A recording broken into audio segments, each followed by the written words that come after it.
ውበታችን ቢረግፍ ብንሸመግል ብንታመም አካላችን ቢጎድል ብንደይ ብንሻር ብናጣ ብንነዳ የማይተውን እግዚአብሔር ነው። የሰው ፍቅር ግን በቅድመ ሁኔታ የተመሰረተ ነው። ብዙ ትዳር የሚፈተነው ከዚህ የተነሳ ነው። ሌሎች የተለያዩ ሃይማኖቶች በዚህ ዓለም አሉ፣ ግን መስራቾቻቸው ሁሉ ሞት ይዞ ያስቀራቸው ናቸው።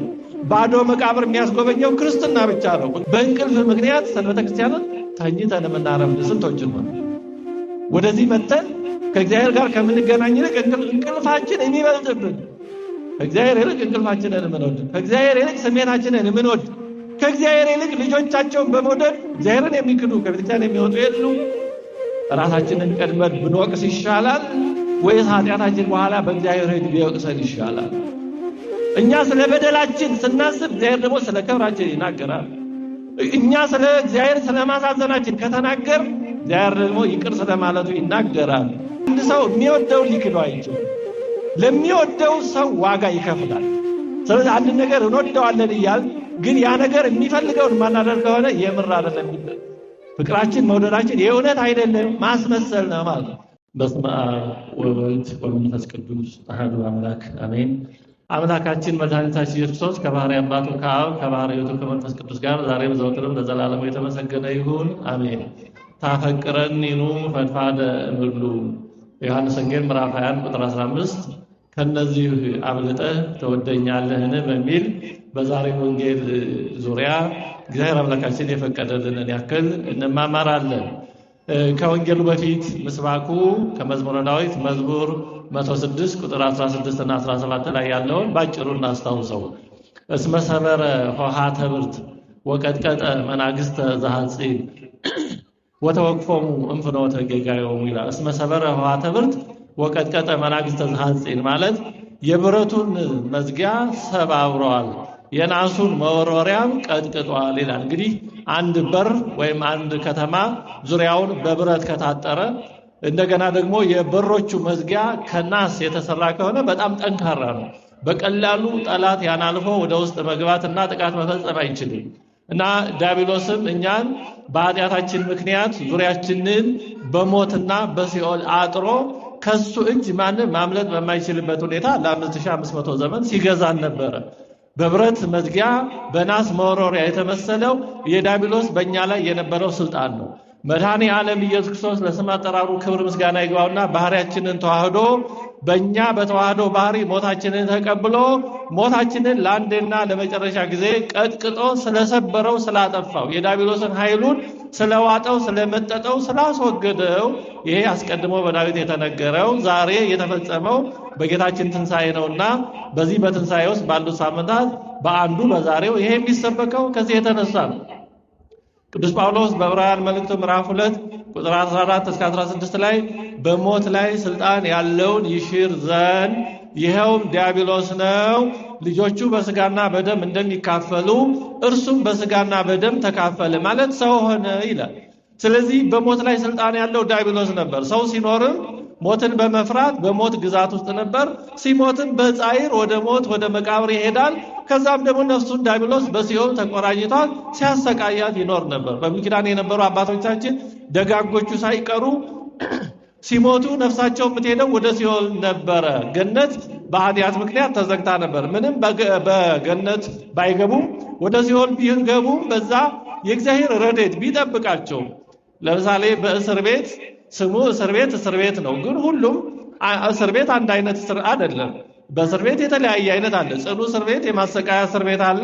ደግሞ እንደ ቁም እስር አይነት ክብራቸው ተጠብቆ ደግሞ በዛ የሚታሰሩ ይኖራሉ። ብዙ አይነት ይኖራል በዚህ ዓለም እንኳን።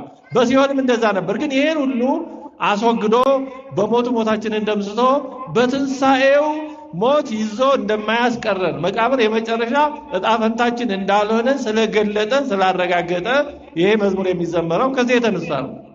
የተወደዳቸው እግዚአብሔር ቤተሰቦች የጌታችን ትንሣኤ ልዩ ነው። እኛ እንደምንነሳ በትንሣኤው የተረጋገጠ ነው።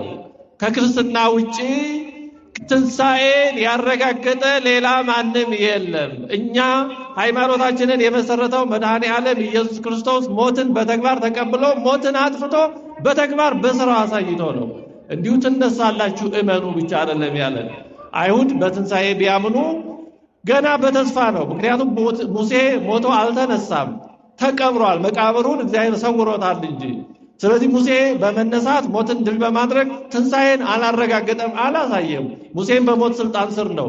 ሌሎችም እንደዚሁ ሌሎች የተለያዩ ሃይማኖቶች በዚህ ዓለም አሉ፣ ግን መስራቾቻቸው ሁሉም ሞት ይዞ ያስቀራቸው ናቸው። ባዶ መቃብር የሚያስጎበኘው ክርስትና ብቻ ነው። ምክንያቱም ሞት ይዞ ሊያስቀረው አልቻለምና። ጌታችን ከተነሳ በኋላ በተደጋጋሚ የተገለጠላቸው ትንሣኤውን ለማስረዳት ነው። እንዲያውም ትንሣኤውን ለማስረዳት ሲል እስከ መብላት ደርሷል። ከትንሣኤ በኋላ ጌታችን ከዛ በፊት በዚህ ዓለም ሲመላለስ እንደነበረው መራብ፣ መጠማት፣ መብላት፣ መጠጣት አያስፈልገውም ነበር። ግን ከትንሣኤ በኋላ በተወሰኑ ጊዜያት 2-3 ጊዜ ያክል ለደቀ መዛሙርቱ አብሯቸው የበላው ያን በዚህ ዓለም ተዋህዶ ስራ የሰራበትን የራሱ ገንዘብ ያደረገው አካላዊ ቃል የራሱ አካል የራሱ ባህሪ ያደረገውን የኛን ስጋ ይዞት እንደተነሳ እንጂ ጥሎት እንዳልተነሳ ለማስረዳት ነው። ምክንያቱም ከትንሣኤ በኋላ ባይበላ ኖሮ ቀድሞ ይበላ ነበር ስጋን ስለተዋሃደ። ከትንሣኤ በኋላ ግን ያልበላው ስጋውን ጥሎት ቢነሳ ነው የሚሉ መናፍቃን መግቢያ እንዳያገኙ እግዚአብሔር ሁሉ ነገር የሚያደርገው ለኛ መጠበቅ ነው። ስለዚህ ከትንሣኤ በኋላ 2 ነገሮችን ባዋሃደ መንገድ ነው ያደረገው። አንደኛ ከትንሣኤ በኋላ መብላት መጠጣት ይህንና የመሳሰለው ነገር ለሰውነታችን የማይስማማው ስለሆነ ሰውነት ጌታችን የተነሳው ከትንሣኤ በኋላ የኛ ሰውነት በሚሆነው ወይ ያ በሚያገኘው በአካል ዘይመውት ሞት በማያገኘው ሰውነት ነው። መብላት መጠጣት በማያስፈልገው ሰውነት፣ መራብ የመሳሰለው በማያገኘው ሰውነት ነው የተነሳው። ስለዚህ ከትንሣኤ በፊት እንደነበረ አብሯቸው እየዋለ እያደረ አብሯቸው አልሰነበተም። 40ውን ቀን አብሯቸው አልኖረም። ለምን? ከዚህ በኋላ በከበረ ሰውነት ነው የተነሳው ያረጋልና ለዛ እያዘጋጃቸው ከሞት በኋላ ከዳግም ትንሣኤ በኋላ በዘላለማዊ ሕይወት የሚኖረውን ሕይወት እያሳየ ነው የኖረው። በሌላ በኩል ደግሞ ስጋውን ይዞ ተነስቶ ቢሆን ኖሮ አስቀድሞ እንደነበረው በስጋና በነፍስ እንደነበረ ተነስቶ ቢሆን ኖሮ ለምን አልበላም የሚለው ጥያቄ መልስ እንዲያገኝ ስጋውን ይዞት አልተነሳም የሚሉ መናፍቃን መግቢያ እንዳያገኙ ደግሞ አልፎ አልፎ ለደቀ መዛሙርቱ እየበላ ታይቷል። እግዚአብሔር የሚያደርገው ነገር ሁሉ በቀኝም በግራም እንዳንሳሳት ቀጥ ባለው መንገድ እንሄድ በሚረዳን መንገድ ነው።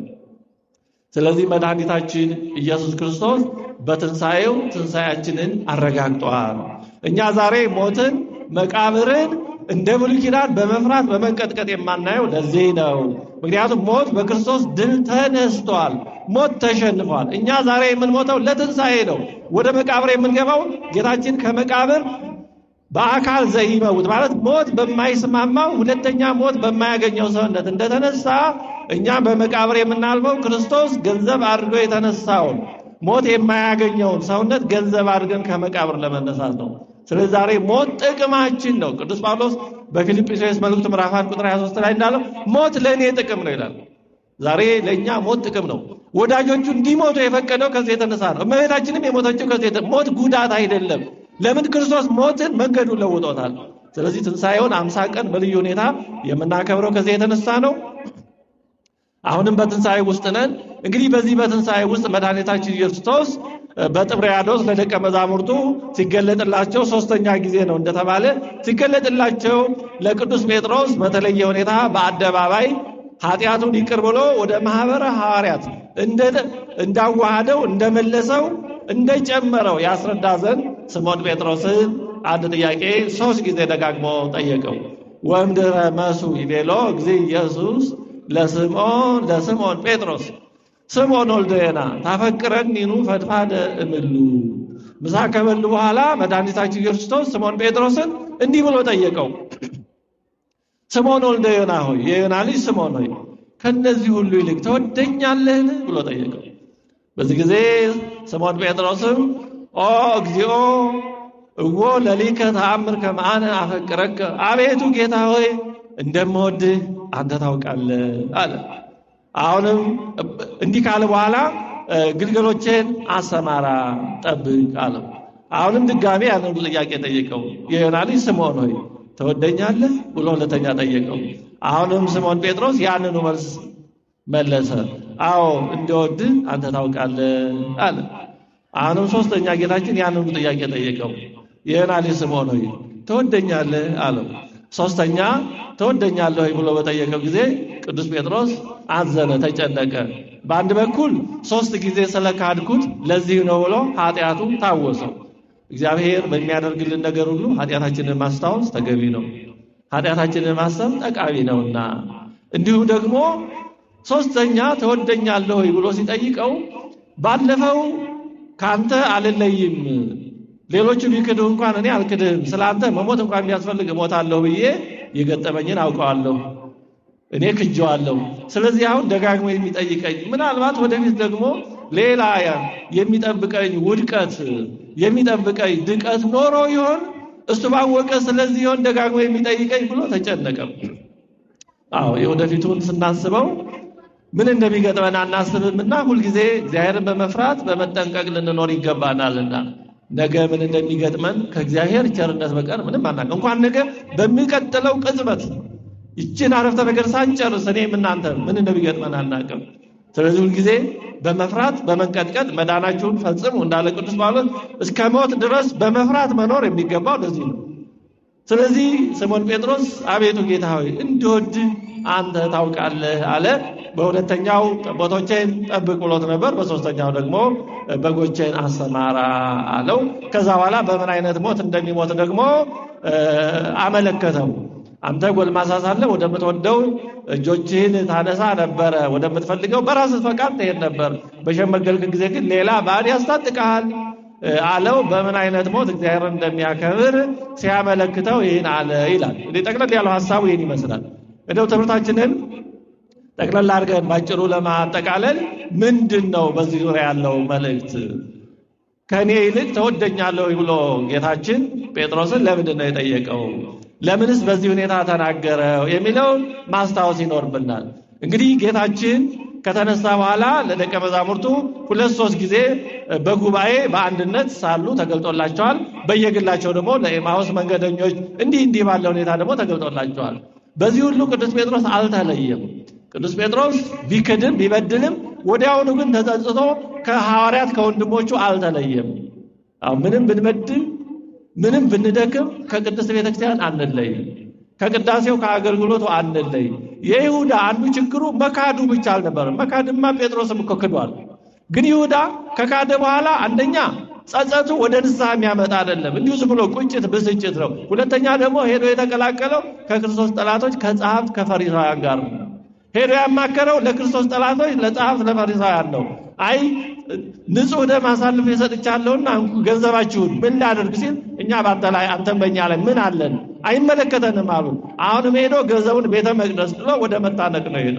ቅዱስ ጴጥሮስ ግን ቢበድልም ወዲያውኑ ተጸጽቶ ከወንድሞቹ ከነ ቅዱስ ዮሐንስ ከነ ቅዱስ ያዕቆብ ከሐዋርያት አልተለየም። በዚህ በዮሐንስ ወንጌል ምዕራፍ 21 ላይ ጌታችን ሲገለጥላቸው 7 ሐዋርያት ነበሩ። ከቁጥር 1 ጀምሮ እንደተገለጠው 7 ከቅዱስ ጴጥሮስ ሌላ 6 እሱ ጋር 7 አያችሁ ከወንድሞቹ ጋር ነበረ። ከማህበረ ሐዋርያት አልተለየም።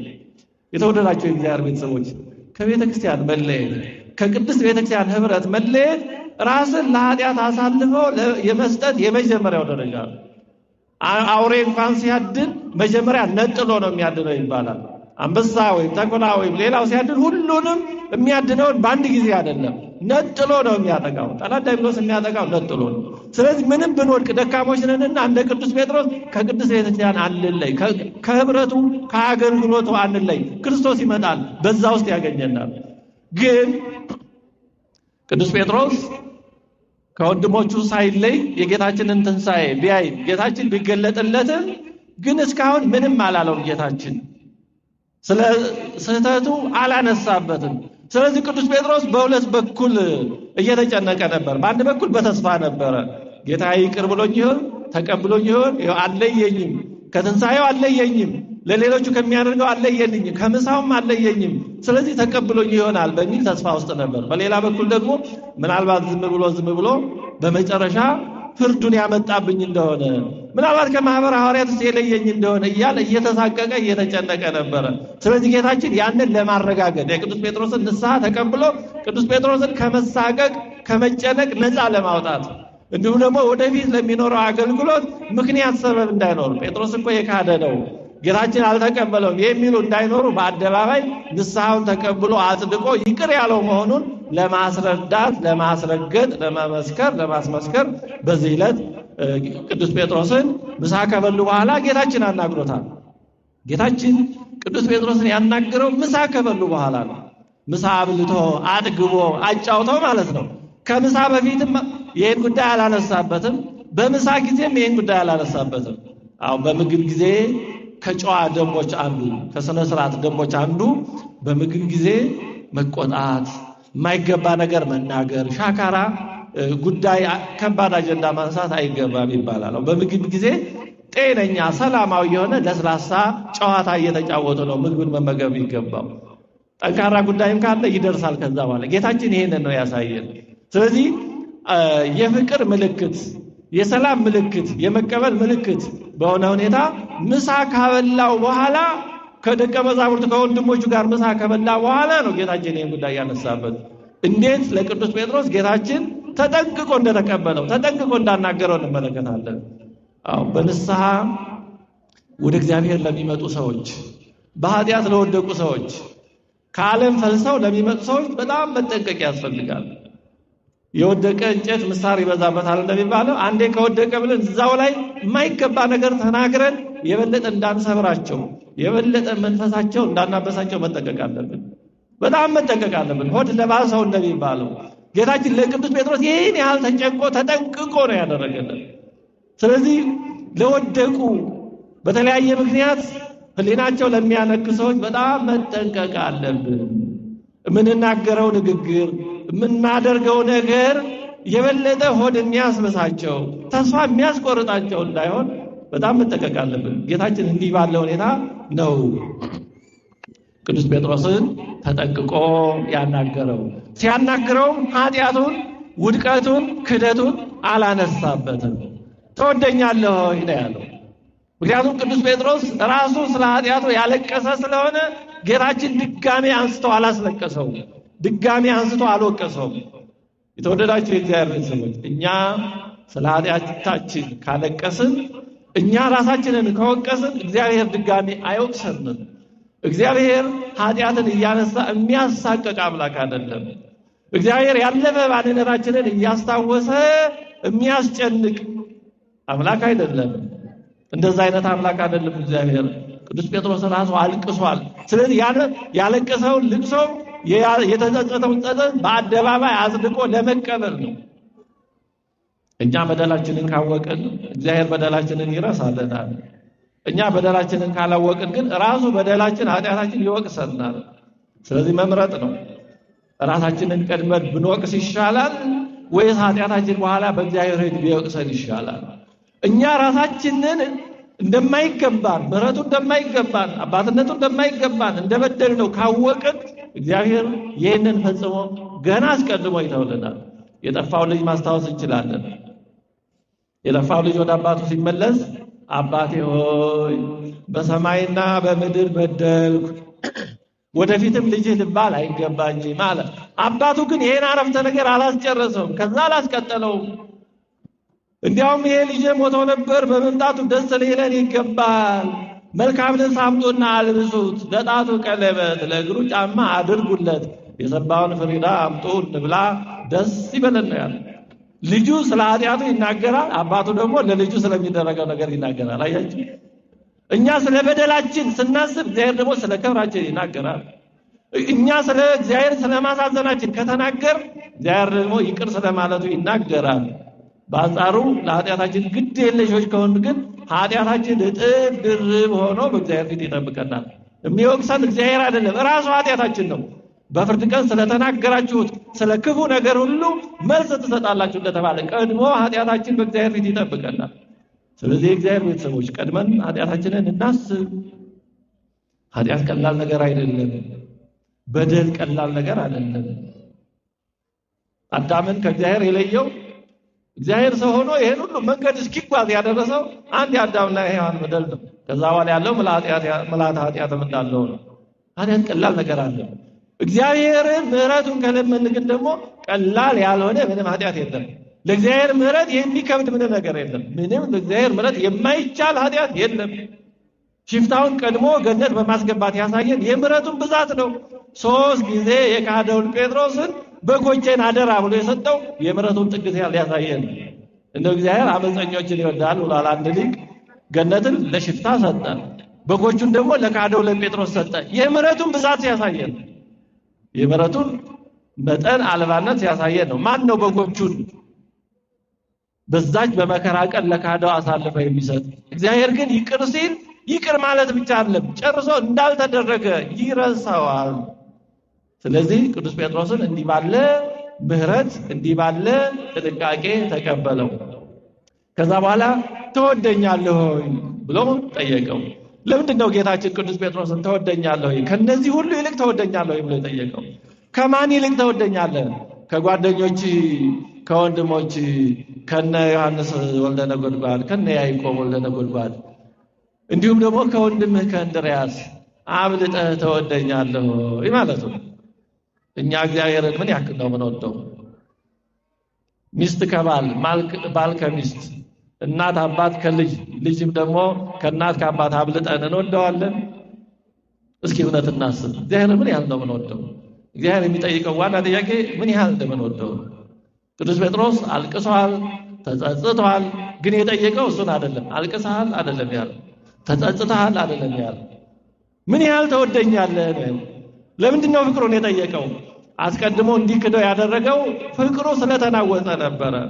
በዛ ሁኔታ በሰው ፊት የካድከኝ፣ በሕማሜ በመከራ ያፈርከው ፍቅር ስለደከመ ነው። ምክንያቱም አንድ ሰው የሚወደውን ሊክደው አይችልም። ለሚወደው ሰው ዋጋ ይከፍላል። ስለዚህ አንድ ነገር እንወደዋለን እያል ግን ያ ነገር የሚፈልገውን ማናደርግ ከሆነ የምር አይደለም።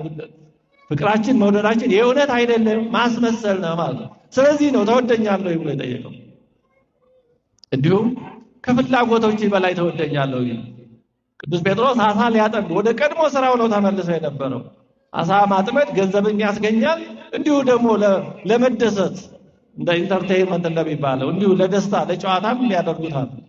ስለዚህ ከስሜቶች በላይ ተወደኛለህ፣ በዚህ ዓለም ደስ ያሰኙኛል ከምትላቸው ከፍላጎቶች በላይ ተወደኛለህ ወይ? እኛ እግዚአብሔር ምን ያህል ነው የምንወደው? ከፍላጎቶቻችን በላይ እንወደዋለን፣ ከእንቅልፋችን በላይ እንወደዋለን እግዚአብሔርን። እናንተ እግዚአብሔር ይስጣችሁ መጥታችኋል። በእንቅልፍ ምክንያት ሰንበተ ክርስቲያንን ተኝተን የምናረፍድ ስንቶች ነው?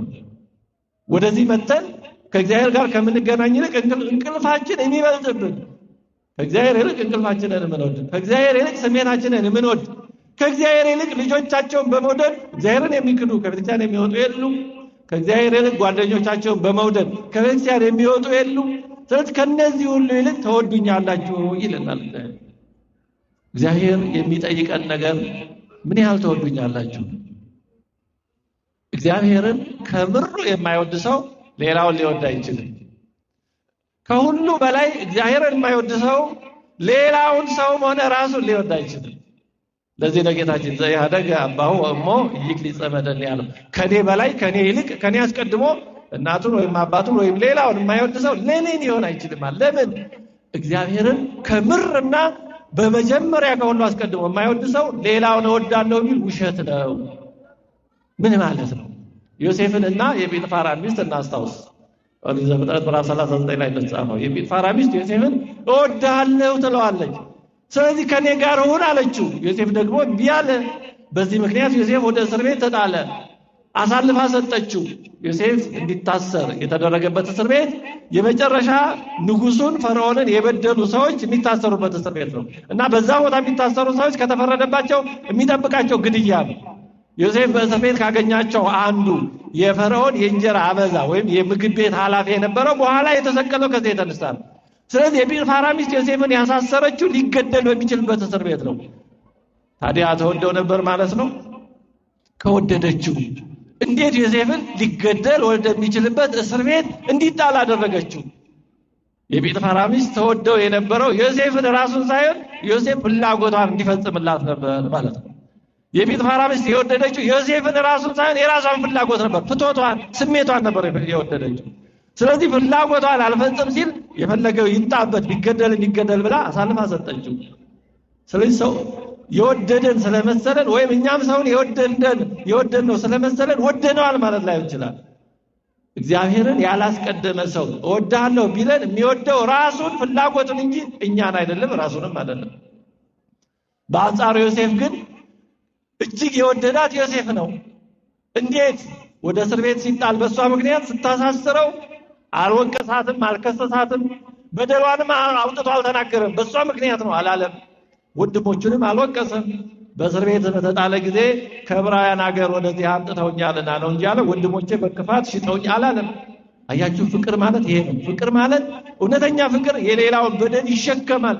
ሌላው ስሙ እንዲጠፋ እንኳን መናገር ይከብደዋል። ፍቅር ነዋ፣ ከልብ ይወዳቸዋል።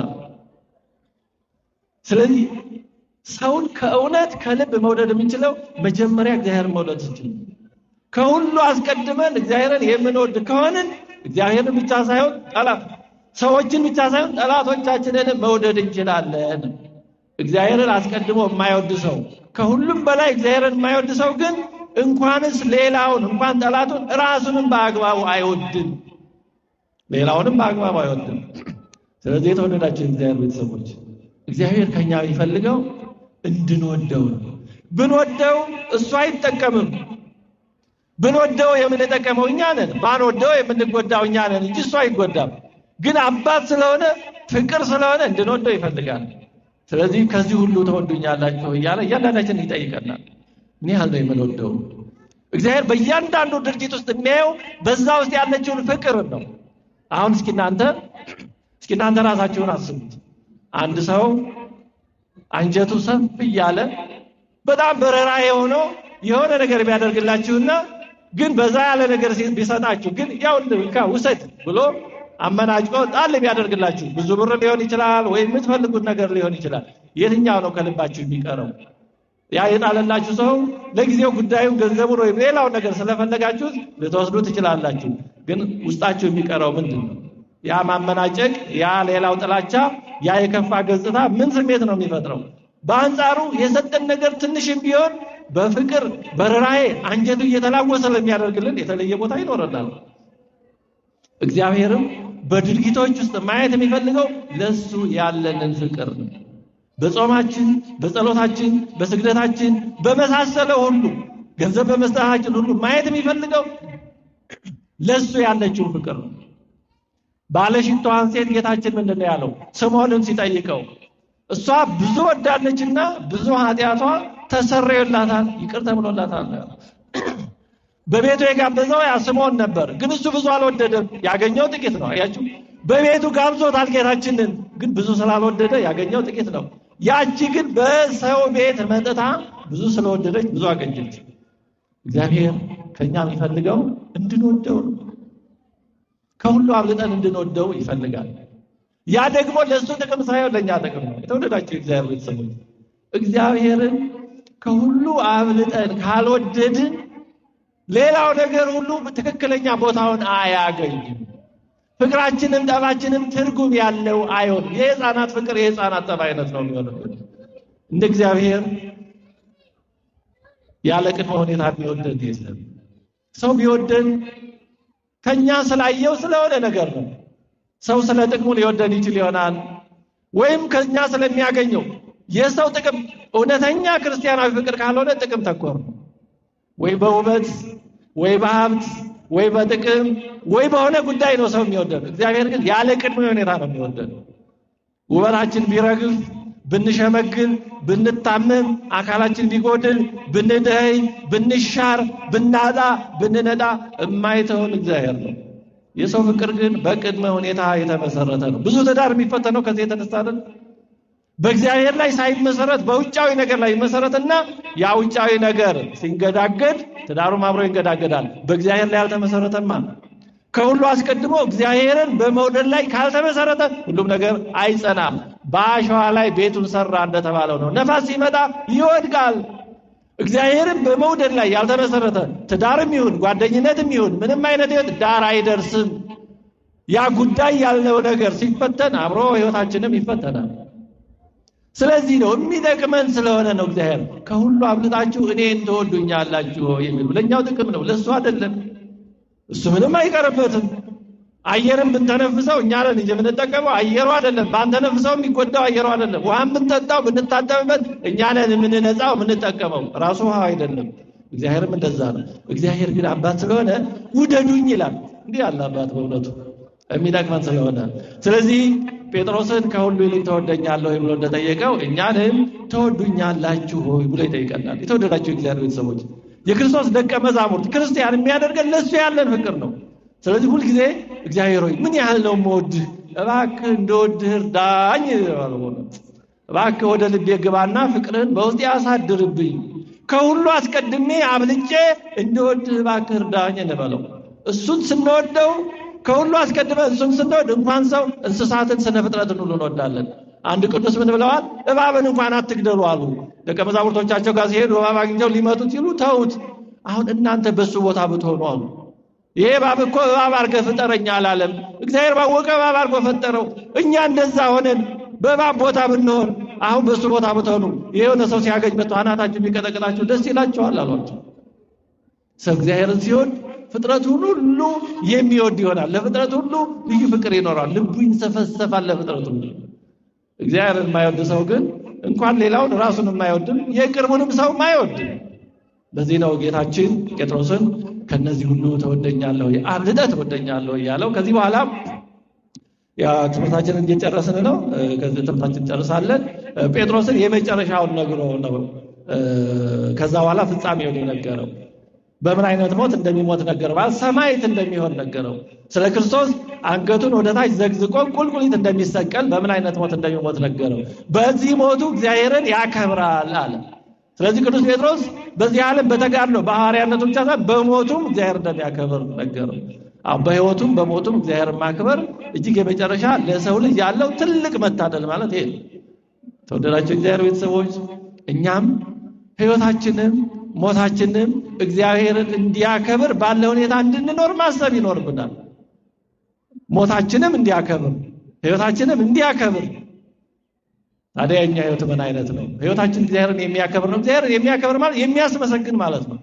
ሰዎች እኛን አይተው እግዚአብሔርን እንዲያመሰግኑ፣ አቤት እነዚህ ሰዎች ደግነታቸው፣ እንዲህ ምግባራቸው መልካም የሆነ ሃይማኖታቸው መልካም ቢሆን ነው፣ እንደዚህ ምግባራቸው ደግ የሆነ ለሰው የሚያዝኑ ለሰው የሚራሩ ደጋግ እውነተኞች የሆኑት አምላካቸው እውነተኛ ስለሆነ ነው ብለው በእኛ ምክንያት ሰዎች እግዚአብሔርን እንዲያመሰግኑ ምክንያት መሆን ማለት ነው።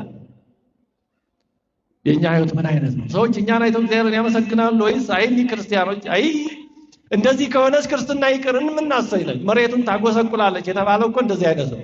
መሬቱ ላይ ያለችው በማፍራት ፈንታ ማዕድኑን እየወሰደች መሬቱን ታጎሰቁላለች ማለት ክርስቲያን ሆነን ካህናት ሆነን ግን አይ ክርስትና እንዲህ ከሆነ ይቅር፣ ክህነት እንዲህ ከሆነ ይቅር የምናሰይ ከሆነ መሬቱን ቤተክርስቲያንን ጸጋ እግዚአብሔርን እያስወቀስን እያስነቀፍን ነው ማለት ነው። ስለዚህ መሬቱን ታጎሰቁላለችና ትወገድ ትቆረጥ እንደተባለው እንዳንሆን በተቻለ መጠን ሕይወታችንም ሞታችንም እግዚአብሔርን የሚያስመሰግን ከኛ የተነሳ ሰዎች እግዚአብሔርን የሚያመሰግኑ እንዲሆኑ ይገባል። ቅዱሳን አባቶቻችን በሕይወታቸው በሞታቸው እግዚአብሔርን አክብረዋል፣ እግዚአብሔርን ደስ አሰኝተዋል። ይህን ማድረግ የቻሉት ደግሞ እግዚአብሔርን ከመውደዳቸው የተነሳ ነው። ስለዚህ የተወደዳቸው እግዚአብሔር ቤተሰቦች ሁሉም ቀሪ ነው። የማይቀረውን ፍቅሩ የማይለወጠውን እግዚአብሔርን ከሁሉ አስቀድመን እንውደድ። ልጅም ከኛ የሚርቅበት ጊዜ አለ። አሁን ጊዜ ልጆቻችሁ ከእናንተ ጋር አይኖሩም። ባለትዳርም ሁል ጊዜ ቀድሞ አንዱ ይወሰዳል። ሁሉም እናትም አባትም በሞት ይወሰዳል። የማይወሰድ የለም። ወይም በኑሮ መለያየት ይመጣል። ሀብትም ከኛ የሚወሰድ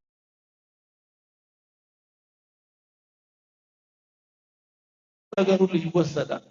የማይቀረው ከኛ የማይወሰደው እግዚአብሔር። ስለዚህ የማይለወጠውን የማይቀረው እኛ ከሱ እሱም ከኛ ልንለይ የማንችለውን እግዚአብሔርን ከሁሉ አስቀድመን እንውደደው። እግዚአብሔርን ከልባችን ለመውደድ ጥረት እናድርግ። እርሱንም እባክህ እግዚአብሔር አምላክ ሆይ ፍቅርህን በውስጤ አሳድር እንደወድህ ወደኛለሁ ከነዚህ ሁሉ ይልቅ ብሎ እንደጠየቀ እኛንም ይጠይቀናልና ቅዱስ ጴጥሮስ አዎ ጌታ ሆይ እወድሃለሁ እንዳለ እኛም አዎን ጌታ ሆይ እንወድሃለን ብለን እንድንመልስ ቅዱስ ፈቃዱ ይሁንልን። የጴጥሮስን ንስሐ ተቀብሎ ወደ ማህበረ ሐዋርያት እንደጨመረው እኛንም ንስሐችንን በደላችንን ሁሉ ይቅር ብሎ ንስሐችንን ተቀብሎ ከቅድስት ቤተክርስቲያን ኅብረት ይደምረን። አሜን።